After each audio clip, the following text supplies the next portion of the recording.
Kronologi pistol milik Dirut PT Berdikari meletus berawal dijatuhkan ajudan.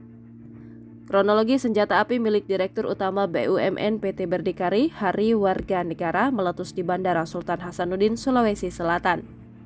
Kapolsek Bandara Internasional Sultan Hasanuddin, Ibtu Muhammad Arsyad, mengatakan hal tersebut berawal dari pemeriksaan petugas bandara.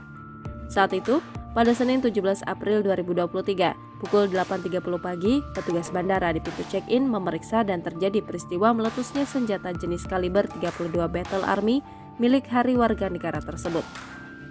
Saat senjata itu meletus, peluru karet yang terisi dalam pistol kemudian mengenai meja di counter check-in, petugas dan beberapa penumpang yang di lokasi pun kaget.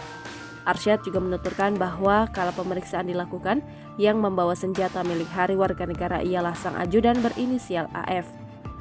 Senpi berjenis kaliber 32 Battle Army meletus setelah sempat terjatuh ketika dibawa sang ajudan.